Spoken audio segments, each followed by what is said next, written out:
오늘 하나님께서 우리에게 주신 말씀 마태복음 8장 18절부터 22절까지의 말씀입니다. 오늘 이 말씀 함께 읽어 올리겠습니다. 예수께서 무리가 자기 옆에 둘러 서 있는 것을 보시고 제자들에게 건너편으로 가자고 말씀하셨다. 율법학자 한 사람이 다가와서 예수께 말하였다. 선생님, 나는 선생님이 가시는 곳이면 어디든지 따라가겠습니다. 예수께서 그에게 말씀하셨다. 여우도 굴이 있고 하늘을 나는 새도 보금자리가 있으나 인자는 머리 둘 곳이 없다. 또 제자 가운데 한 사람이 말하였다. 주님, 내가 먼저 가서 아버지의 장례를 치르도록 허락하여 주십시오. 예수께서 그에게 말씀하셨다. 너는 나를 따라오너라. 죽은 사람의 장례는 죽은 사람들이 치르게 두어라. 아멘. 우리의 약함과 무지를 깨우치시고 힘있게 하시며 생명의 길로 인도하시는 언제나 오르신 하나님의 사랑과 자비가 오늘 예배하기 위해 하나님 앞에 나온 자녀들에게 함께 하시기를 성어버의 성자 성령의 이름으로 축원합니다. 오늘 우리가 읽은 마태복음 8장부터 9장 초반까지는 일련의 기적 이야기들이 연속되는 시리즈 묶음입니다. 이 이야기를 보면은 한 나병 환자를 고쳤다라는 얘기가 나오고 또 가버나움의 백부장이 자기의 하인을 고쳐달라고 이렇게 요청하는 내용이 나옵니다. 그리고 또 베드로의 장모님이 또 열병에 걸려가지고 그 장모를 고치는 이야기가 나오고요. 그 다음에 뒤로 넘어가면서는 가다라라고 하는 지방에 두 명이 귀신이 들려가지고 그렇게 되게 흉포하고 폭력적으로 그렇게 묶여 있는 그런 사람인데 그 사람을 고친 이야기, 또 여러 귀신 들린 사람들 고쳤다라는 그런 이야기가 나오고, 그 다음에 또 이런 치유 이야기가 다르게 바다 위를 걸어가신 바다가 풍랑이 막 일 때 주무시던 예수님이 깨서 잔잔해라라고 말씀하시는 그런 이야기가 나오죠. 전부 다 예수님께서 베푸신 기적에 대한 그런 이야기들이 나오고 있습니다. 그런데 이렇게 기적의 이야기가 쭉 한 장을 꽉 채우고 그 다음 장까지 넘어가면서 기적 이야기가 계속 나오는데 오늘 읽은 말씀이 그 기적 이야기들의 한 가운데에 딱 들어있다라는 겁니다. 어떻게 보면은 전체적인 맥락이 좀 맞지 않는 것 같죠. 왜냐하면 그 기적 이야기들이 쭉 시리즈 같이 쭉 나오는데 거기 중간에 갑자기 나서 뭐 여우도 굴이 있고 새도 둥지가 보금자리가 있는데 뭐 나는 인자는 머리 둘 곳이 없다 이런 얘기를 하시는 게 전혀 뜬금없는 이야기 아닙니까? 왜 이 이야기가 이 자리에 놓여 있을까 하는 그런 생각들을 말씀을 보면서 한번 해보게 됩니다. 예수님이 여러 병들고 귀신 들린 사람들, 뭐 귀신 들렸다라고 하는 의미는 뭐 현대 이 과학이나 의학에서 보면은 이때와는 좀 다른 의미일 수도 있겠습니다. 조만간에 우리 교회 그 신학 읽기 보면은 이 귀신 들림 현상에 대해서 좀 해설한 장을 이제 제가 또 이렇게 요약해서 올리게 될 텐데 그때 한번 좀 주의 깊게 봐주시면 감사하겠고요. 아무튼 그런 이렇게 귀신 들린 사람들을 고쳐주신 현상들 또 막 뭐 풍랑을 잔잔하게 하고 하는 그런 현상들을 보면서 사람들은 과연 어떤 생각을 했을까 하는 그런 질문들을 한번 갖게 되더라라는 것입니다. 로마 제국이라고 하는 그런 제국주의 식민지로서 살고 있었던 사람들, 그 다음에 거기에 또 로마 제국의 하수인으로서 왕으로 임명받은 이 헤롯이라고 하는 사람의 이 독재와 포갑 정치, 거기에 또 이 로마 제국과 헤롯 왕가와 긴밀하게 협조를 하면서 또 마찬가지로 종교적인 이득을 챙기고 종교 기득권자들의 어떤 그런 이익을 누리고 있는 이런 유대교라고 하는 삼중의 억압과 착취에 시달려서 많은 사람들이 고향을 떠나고 떠돌이 생활을 하면서 정말로 우리가 해방되는 참다운 해방을 누리는 삶을 살고 싶다라고 하는 그런 갈망을 간절히 마음에 품고 있는 그 사람들의 열악하고 척박한 삶에 분명 병들고 다치고 한 그의 마음과 몸을 고쳐주고 또 그들을 실질적으로 육체적인 필요를 위해서 먹여주고 하는 일은 매우 중요한 일인 것은 분명합니다. 그런데 기적을 베풀고 병을 고쳐주고 또 거기에다가 때로는 사람들 몰려있을 때 음식까지 먹여주고 하는 이런 예수님을 보면서 사람들은 이 예수님을 따르는 삶, 야, 저 사람을 따라가는 삶이 어떨까라는 이런 생각을 하지 않았겠느냐라는 겁니다. 야, 저 예수라는 사람 따라다니면 먹을거리도 책임져 주고 아플 때 병도 고쳐주고 낫게 해주고 저 사람이 지금 앞으로 뭐 큰 일을 하나 할 것 같은 그런 사람이래. 야, 이 사람 따라다니면 우리가 배 옮을 일도 없고 아플 일도 없고 정말 꽃길만 걷겠구나. 야, 횡재하고 수지 맞는 길이구나. 이렇게 생각을 하면서 예수님을 따랐을지도 모르겠다라는 그런 상상을 한번 해보게 된다는 것이죠. 여기에 더해서 예수님께 아주 가까웠던 제자 그룹들은 어땠습니까? 예수님 따라다니면 예수님이 언젠가 뭐 혁명을 일으키든 아니면 종교적인 천지개벽을 일으키든 어찌됐건 유대인의 왕이 되실 텐데 그때 우리가 이렇게 가까운 그룹 안에 있으면 우리가 한 자리씩 할 수 있지 않겠느냐? 그러면서 자기들끼리 그런 얘기를 하고 그런 내심 기대를 하죠. 그래서 심지어는 내가 예수님 오른편에 앉을 거야. 너는 왼편에 앉아. 네가 뭔데 오른쪽에 앉아. 나보고 왼쪽에 앉아라. 그러면서 막 말다툼을 하고 그런 걸 보시면서 예수님께서 주의를 주시기도 하시더라라는 겁니다. 오늘 말씀은 예수님의 기적을 보면서 점점 커져가는 사람들의 이런 기대와 또 어떤 그런 갈망들에 대해서 나름대로 어떤 응답을 하신 게 아닌가라는 생각을 합니다. 그래서 이 기적 이야기의 한 가운데에 배치하면서 나를 따르는 것이 당신들이 생각하는 것처럼 그렇게 꽃길만 걷고 횡재하고 수지 맞는 그런 길만은 아니다라고 하는 그런 가르침을 주시고 싶었던 것이 아닌가 하는 그런 저만의 해석을 좀 해보았습니다. 현대사회는 모든 게 다 값을 매기죠. 모든 것에 다 값을 매깁니다. 어떤 물건이나 어떤 상품 그런 것들에게 가격을 매기죠. 심지어는 내가 쓰고 있던 것들에도 가격을 매깁니다. 그래서 그것이 좋은 거냐 나쁜 거냐에 따라서 천차만별 다양한 가격을 매기게 되죠. 그런 물건이나 상품뿐만 아니라 사람에게도 가격을 매기죠. 그래서 어떻게 해서든지 더 비싼 값을 매길 수 있고 더 사람들의 마음을 끌 수 있는 그런 그럴듯한 그런 좋은 상품처럼 보이기 위해서 예쁜 뭐 포장지로 싼다든가 아니면은 물건은 조그만데 그럴듯한 큰 상자 안에서 쌓는다거나 하는 그런 일도 하고요. 또 그럴듯한 말로 설명을 하고 또 광고를 하고 그렇게 하죠. 이런 욕심들, 더 비싼 값을 매기고 싶은 욕심들이 있다 보니까 대부분 어떻습니까? 단점을 이야기하기보다는 장점을 더 많이 부각시키기도 하죠. 심지어는 단점은 아예 없는 것처럼 은폐하고 그냥 좋은 점만 이야기를 합니다. 또 과대 포장을 하고 허위 과장 광고를 해서 그걸 구매하려고 하는 사람들 마음을 현혹시키고 이게 자꾸 문제가 되잖아요. 그래서 뭐 공정거래위원회에서는 뭐 과징금을 매긴다 뭐 이제 이런 이야기도 하죠. 사람에 대한 과대 포장 또 허위 광고 이것도 우리가 많이 봅니다. 특히 선거철 어떻습니까? 선거철 되면은 그냥 어떻게 해서든지 자기가 이 역할을 하기에 알맞은 사람이다라고 하는 그런 거를 막 제대로 보여주려고 하고 그러다 보니까 뭐 자기가 더 대단한 인물로 보이게 하려고 뭐 학력도 위조하고 뭐 논문도 표절한 걸 갖다가 써가지고 자기 거라고 하고 자기가 했던 일들 업적도 별거 아닌데 크게 과장을 하고 뭐 이런 일들이 있죠. 그래서 사람들이 그릇된 판단을 하게 됩니다.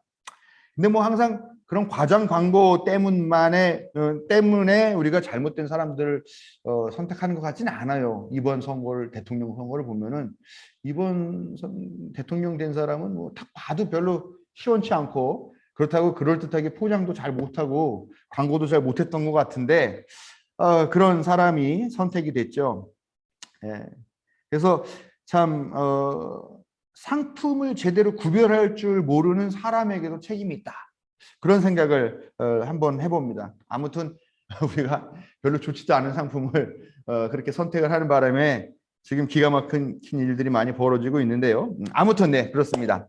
무슨 큰 일을 도모하거나 어떤 대단한 일을 하려고 하는 그런 사람 또 아니면 많이 팔아가지고 큰 수익을 올리려고 하는 사람은 그런 물품에 대해서는 그 자신이나 그 상품을 어떻게 해서든지 좋게 보이려고 하는 것 그거는 당연한 일이죠. 우리가 좀 허위 과장 광고나 과대포장만 하지 않는다 그러면 그것을 욕할 일은 없습니다.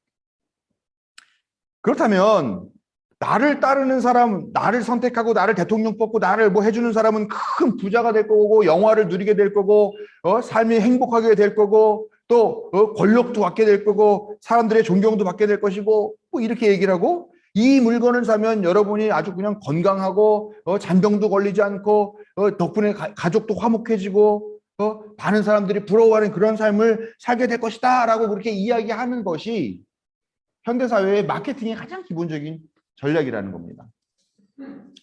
그런데 예수님은 이런 마케팅의 기본 전략을 전혀 따르지 않고 계십니다. 예수님의 추종자들은 많게는 500명 정도 됐다고 그래요. 그 다음에 그 중에서도 뽑고 뽑아서 한 게 120명. 그리고 거기에서도 또 뽑고 하면은 70명 정도. 그리고 맨 마지막으로 가장 가까이에 있는 그룹은 12명. 이렇게 얘기를 합니다. 뭐 가끔 가다 보면 예수님이 뭐 4천 명도 먹이고 5천 명도 먹이고 그랬다고 그러는데 그거는 예수님을 따르고 그 그룹으로 들어와서 예수님의 운동에 동의를 해서 참여했던 사람들을 이야기하는 건 아닙니다. 실제로 예수님의 모임은 많이 모이면은 한 500명 정도 된다. 그렇게 보통 사람들이 해석을 합니다만 근데 이제 500이나 120이나 70이나 10이라는 숫자가 다 12의 배수 같은 식으로 엮여 있는 숫자들이에요. 10이라는 숫자가 거기서 완전수이기 때문에 그 숫자라는 그 고리를 가지고서 그렇게 확대한 거기 때문에 정말로 예수님 그룹이 다 모이면 500명은 됐을까라고 하는 것도 사실은 정확하지 않아요. 그러니까 예수님의 모임이라는 것이 또 예수를 따르면서 한다는 그 예수 운동이라는 게 사실은 우리가 알듯이 막 구름대 같이 몰려다니고 세상을 뒤집어 엎을 것 같은 그런 크고 대단한 그런 조직도 아니었고 또 사람들의 전폭적인 주목과 관심을 받는 그런 운동도 사실은 아니었어요. 근데 그렇게 별거 아닌 운동이 지금 2000년을 계속 살아남아가지고 이렇게 큰 교세를 이루고 있다라는 것 그런 것 참 대단한 일인 것 같고 거기에 뭔가 섭리가 있지 않을까라는 생각을 한번 해보게 됩니다만 아무튼 그렇게 크지도 않은 그런 그룹이 하나님의 나라를 만들겠다 그 다음에 새 예루살렘을 건설하겠다라고 한다면 어떻습니까? 500명도 그렇게 많지 않죠. 1000명 심지어 정말 5000명을 모아야 세상을 뒤집어 엎고 뭐 해야 될 텐데 단 한 사람이라도 더 필요한 그런 상황이죠. 그러려면 어떻게 해야 되겠습니까? 예수님도 사람들에게 나를 따르라. 나를 따르면 내가 너희들에게 하나님 나라를 열어주고 그때 당신들에게 장관 자리를 주던가 아니면 무슨 관직도 하나 주겠다. 나를 따르면 하나님 나라가 완성되면 집 한 채씩 다 주겠다. 뭐 우리가 황금집 얘기는 하지만 황금집은 아니라 하더라도 그런 집 주겠다. 나를 따르는 사람 내가 성공하면 월급 500만 원씩 주겠다. 성전에서도 내가 장로 한 자리씩 다 시켜주고 또 헌금도 면제해 주거나 아니면 그 교회에 들어온 그 헌금을 내가 너희들에게 분배해 주겠다.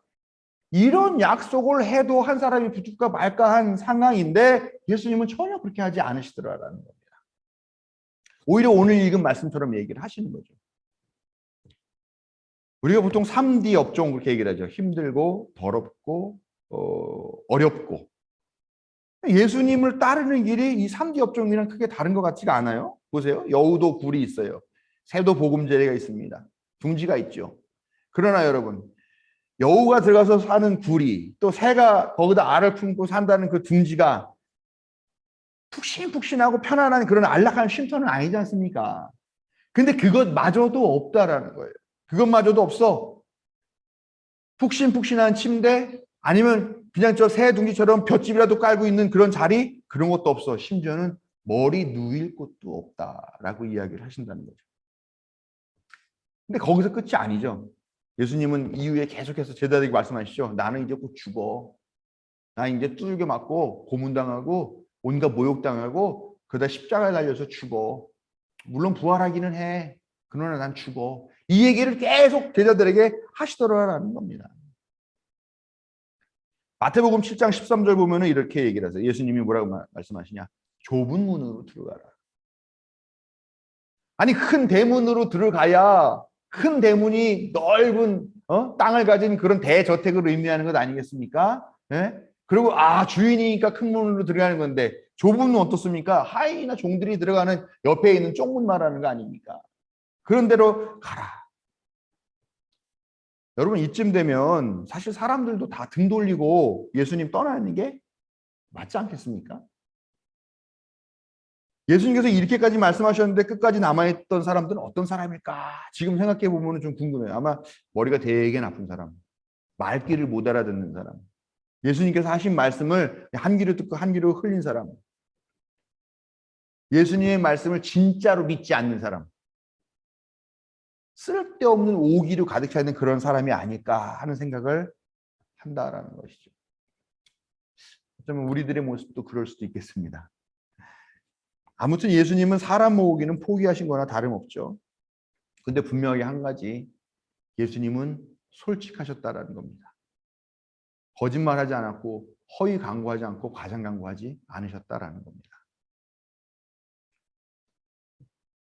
사람들은요, 이 믿음이라고 하는 것이 흔히 말하는 세속적인 성공이라고 해야 될까요? 세속적인 어떤 복, 뭐 어떤 소유 이런 것들을 받게 해주는 것이라고 그렇게 생각하고 신앙을 갖습니다. 그러나 예수님을 따르는 길은 그렇지 않아요. 실제로 머리 들 곳도 없고 힘들고 어렵고 더럽고 한 그런 길이더라라는 겁니다. 죽음을 각오해야 되고 고난을 내가 사서 해야 되고 또 다른 사람들의 불행까지도 내 불행으로 떠안아서 그 사람들의 이의를 봐줘야 하고 하는 그런 귀찮고 불편하고 아주 성가신 그런 길이더라라는 겁니다. 근데 예수님은 그것을 속이거나 감추시지 않으셨어요. 마케팅이나 허위 과장 광고에 의지하는 것이 결코 아니더라라는 겁니다. 한 가지 약속을 하시죠. 분명하게 말씀하십니다. 오늘 말씀 보면은 죽은 사람의 장례는 죽은 사람들에게 치르게 두고 너는 나를 따라오너라 라고 얘기합니다. 이게 무슨 말일까? 이게 지금 뭐 한껏 복을 받고 많은 소유를 갖고 부귀영화를 누리고 정말 대단하게 어떤 그런 권력을 갖고 싶은 그런 사람들에게 하신다는 말씀이 고작 이거다. 먹고 자고 싸고 태어나고 죽고 하는 이런 일의 인간사가 중요한 얘기는 합니다만 거기에 매여서 그 쳇바퀴 안에서 계속 빙글빙글 돌고 그 안에서 나고 자라 돌다가 죽는 것, 그런 것들은 결국은 죽은 사람의 일이라고 하는 말씀을 하시는 거예요. 우리의 욕망을 따라서 우리의 소유를 따라서 또 어떤 이 세계가 요구하는 그런 것들을 따라서 계속 빙글빙글 도는 삶, 그 당시에 그런 제국주의와 독재와 또 종교와에 치이면서 계속 끌려다니면서 거기에 종살이 하는 삶, 그건 죽은 사람들의 일이야. 죽은 사람들의 일은 신경 쓰지 말고 넌 나를 따라와. 이 말은 뭐냐? 내가 가는 길이 비록 힘들고 어렵고 더럽고 불편하지만 참 생명으로 이어지는 길이다. 여러분, 저도 그런 생각을 해요. 우리가 나고 자라고 죽는 이 시스템 어떻습니까? 정의로운가? 아니면 정말 인간의 행복을 위한 그런 시스템인가? 그런 생각을 하는데 여러분 어떻습니까? 정말 그런 거 맞습니까? 오히려 우리를 착취하고 우리를 서로 경쟁하게 하고 그래서 서로 적대하게 하고 계속 끊임없이 적을 만들면서 그 대항하는 것으로서 내 것을 나의 사람들을 모으고 결국은 이겼을 때에 그 사람 것도 다 독차지해서 내가 빼앗아 오고 하는 그런 세상의 그런 논리의 길들이고, 그러면서 우리는 어떤 존재냐? 그런 시스템을 돌아가게 만들어가는 하나의 부속품에 지나지 않는 것 같더라라는 것이죠. 이것을 뒤집어 엎어서 인간이 하나님의 자녀임을 알아서 정말 그렇게 살 필요 없어, 그렇게 살아서는 안 돼, 우리의 고귀한 품성 하나님의 형상을 회복하는 것이야말로 힘들고 어렵고 불편하고 고된 일이지만 결국 우리를 참 생명으로 인도하는 길이야 라고 하는 것을 깨닫기를 원하면서 예수님께서 하시는 말씀이 바로 이 말씀이 아니겠느냐라고 저는 그렇게 고백을 합니다. 참 생명의 길은 거짓이나 허위, 과장이 있을 수가 없습니다. 힘들고 어렵지만 그럼에도 불구하고 기꺼이 따를 때 이 세상이 주지 못하는 크고 놀라운 경험과 은혜를 하게 된다 하는 것을 믿으시기 바랍니다. 근데 문제는 오늘날의 교회잖아요. 오늘날 교회는 마케팅에 너무 많이 의존하는 것 같아요. 어떻게 하면은 교회를 더 잘 효과적으로 홍보할까? 네? 그러면서 뭐 큰 교회 목사님들은 당연히 무슨 저 TV 방송 같은 데 나와서 설교하는 건 뭐 제가 볼 게임 별로 뭐 그렇게 대단하지도 않은데 그 돈을, 그건 방송국이요. 보통 방송국은 돈을 받고 출연을 하지만 거기는 돈을 내고서 출연을 합니다. 그렇게까지 하면서 자기 이름 알리려고 그렇게 하죠. 교회 이름 알리려고 하고요. 요즘 또 큰 교회들에서 가장 선호하는 목사의 자격이 뭔지 아세요? MBA. MBA 맞아요? MBA인가요? NBA인가요? MBA죠. 예. 그 경영학 학위를 갖고 있는 사람. 그런 사람들을 그 교회에서 선호한다는 겁니다. 왜냐? 교회를 부흥시켜야 되니까. 성장시켜야 되니까. 유명하게 만들어야 되니까. 그런다고 하는 거예요. 그래서 저 같은 사람은 뭐 석사도 사실 가벼운 학위는 아니지만 별로 뭐 하긴 뭐 목사들은 다 석사니까요. 그렇습니다. 이런 모습들을 보면서 교회 바깥에 있는 사람들이 뭐라고 비아냥거리는지 아세요? 우리가 주 예수라고 얘기하잖아요. 주 예수. 사람들은 주 예수가 가로 열고 주 가로 닫고 예수. 그래서 주식회사 예수. 그렇게 비아냥거리고 있다는 것입니다. 바로 우리부터 교회가 회사가 아니고 복음이 상품이 아니고 예수님 말씀이 과장 광고를 해서야만 팔아먹을 수 있는 그런 상품이 아니라는 것을 우리 스스로가 알고 우리 스스로가 깨달아야 된다는 것입니다. 수요 공급의 법칙이라는 게 있죠. 이렇게 수요가 높은데 물건이 공급이 되지 않으면 값이 올라갑니다. 지금 그 우크라이나 전쟁 이것 때문에 물자 공급 안 돼가지고 그런 풍기 현상들이 벌어지고 있잖아요. 뭐 그러다 보니까 뭐 인플레이션이 생긴다 그러고 뭐 지금 난리 법석인 상황입니다. 예?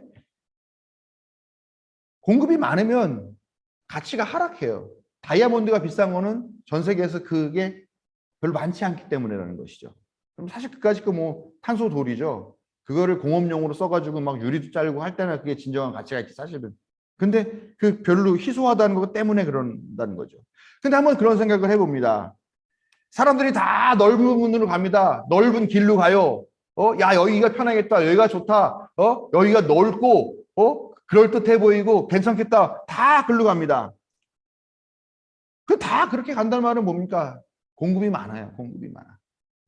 근데 예수님은 우리에게 이렇게 말씀하시죠. 좁은 문으로 가라. 그래서 생각해보면, 야, 그 블루오션이다. 요즘 시대에.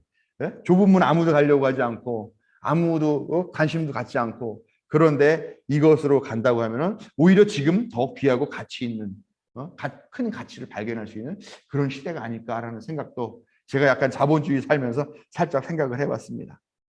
그런데 마태복음 17장 14절 보면은 그 좁은 문은 생명으로 이끄는 문이고 그것을 찾는 사람은 적다라고 합니다. 이렇게 그 참 생명을 찾는 사람이 적을 때 정말로 그걸 찾기 위해 나서야 할 사람들, 그런 사람들이 이 시대에 꼭 필요한 것이죠. 여러분 과장 광고에 속아보신 경험이 있으신지 모르겠습니다.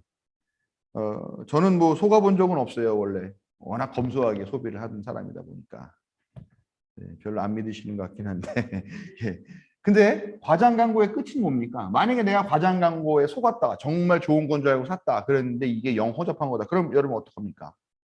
화가 나겠죠. 뭐 이런 자식들 다 있어. 이런 가만 어떻게 이 처벌받게 해야 돼? 네? 거기 뭐 저기 공정거래위원회, 뭐 소비자 보호원 어떻게 해야 돼? 막 아마 인터넷 찾아보고 막 분노하실 거라는 겁니다. 분노예요. 과장 광고 끝은 분노입니다. 복음은 허위 과장 광고로 팔아치울 만한 그런 상품이 아니에요. 그런데 어떻습니까? 지금 한국 교회가 전도한답시고 복음을 믿기만 해. 아멘해. 아멘만 하면 구원받아. 천국 가. 천국 갈 수 있어. 그렇게 얘기를 하죠. 아주 값싼 공짜로 나눠주는 그런 은혜같이 만들어 버렸다라는 것입니다. 그리고 그렇게 판매를 했어요. 근데 사람들이 봤더니 이상해. 교회가 이상해. 그 은혜라는 게 뭔지의 실체도 없이 결국은 자기들끼리 잘 먹고 잘 사는 거지 다 함께 살자고 하는 건 아니야. 일종의 허위 가장 광고에 속은 거죠.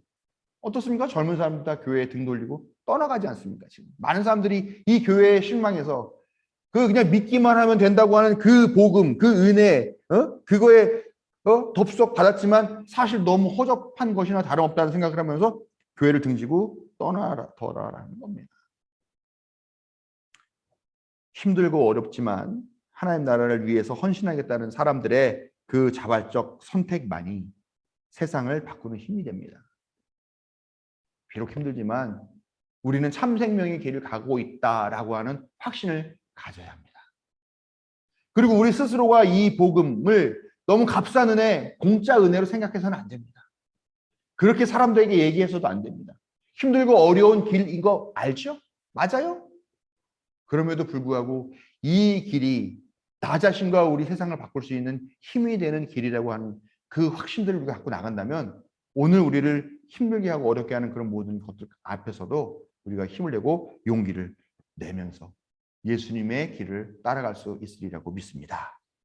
오늘 우리에게 주신 하나님의 말씀이 하나님의 사랑과 자비로움으로 충만하게 우리의 길을 인도받는 그런 은총이 함께하는 그런 시간 또 말씀이 되기를 빌며 여러분께 축원드립니다.